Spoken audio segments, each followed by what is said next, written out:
Salut les amis, dans cette vidéo on va voir les erreurs les plus communes qu'on fait avec la Kami quand on est débutant. N'hésite pas à mettre cette vidéo dans tes préférés, comme ça si tu as un petit problème, tu reviens dessus. Donc numéro 1, attention au choix de la tasse, c'est hyper important, donc prenez pas une tasse à thé, parce que là quand ça rentre pas, forcément vous devez éteindre à la moitié de la tasse, et là forcément vous avez déjà plus d'eau. Vu qu'on charge ici à peu près 30 ml et 60 ml si c'est un double, vous imaginez bien que ça va jamais être rempli. Donc on prend bien une tasse à espresso, ça semble logique.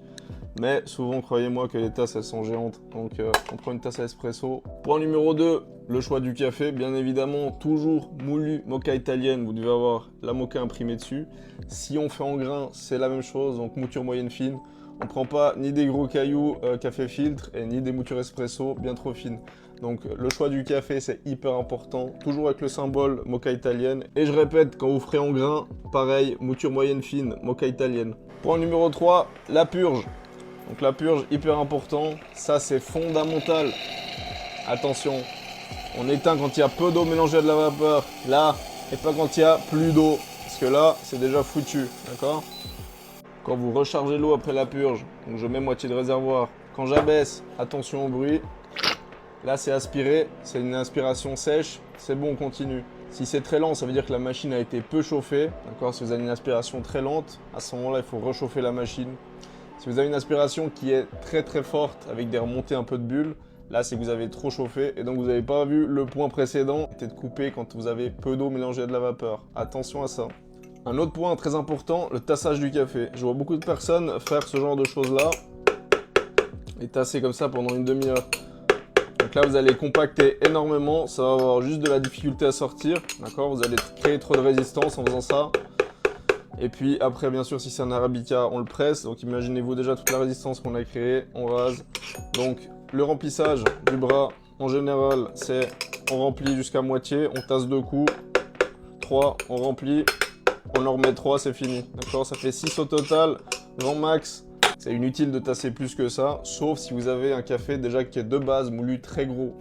Par exemple, vous avez ce café Segafreddo Intermezzo Zanetti, vous avez bien la moka imprimée dessus. Mais quand on l'ouvre, on voit directement, je vais vous montrer ça, vous allez voir à l'œil. Ici, vous avez des gros cailloux, regardez-moi ça ici. On voit très bien que c'est énorme. Donc ça, c'est pas moulu moka italienne, mais plutôt café filtre, d'accord? On est sur une mouture assez grossière. Quand on prend quelque chose de moulu moka italienne, je vais vous montrer tout de suite la différence entre les deux, ici et là. Avec notre superbe cuillère Kami. Vous avez le Segafreddo Intermezzo Zanetti ici et le café moulu moka italienne ici. On voit très nettement la différence. Donc à ce moment-là, si vous avez un café moulu trop gros, ça ne veut pas dire qu'il va falloir le jeter, attention. Vous allez pouvoir le tasser énormément et le presser. Mais un café qui est bien moulu, il ne faudra jamais le faire parce que sinon ça ne va pas sortir. D'accord? Donc là avec le Segafreddo, on se comporte tout simplement comme ça. Là vous pouvez tasser pendant une demi-heure. Ça reste une exception à la règle, attention, ce café-là, c'est vraiment une exception à la règle.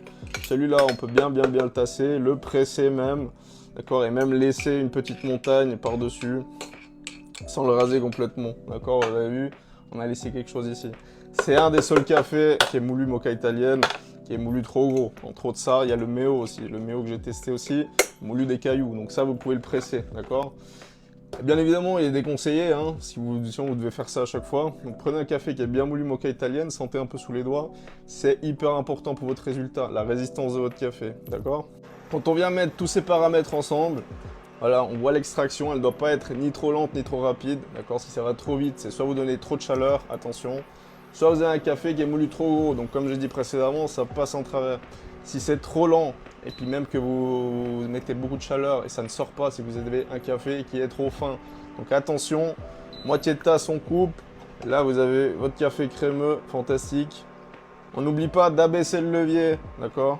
Parce que moi je vois souvent des gens qui laissent, là on a l'extraction crémeux, il n'y a plus rien à extraire ici. D'accord? Si vous laissez, ça va commencer à devenir mousseux. C'est plus du tout agréable, c'est plus la même texture. D'accord? Donc ça, nous on n'en veut pas du tout. Regardez, c'est en train de mousser, il n'y a plus rien dessus, il n'y a plus de pression, il n'y a plus rien du tout. Une fois que vous voyez qu'on a tout extrait, on coupe, d'accord? Vous ne me laissez pas un machin comme ça. Voilà, vous voyez, il n'y a plus de pression, il n'y a plus rien. Dessus, on a quelque chose de mousseux, donc ça ne va pas.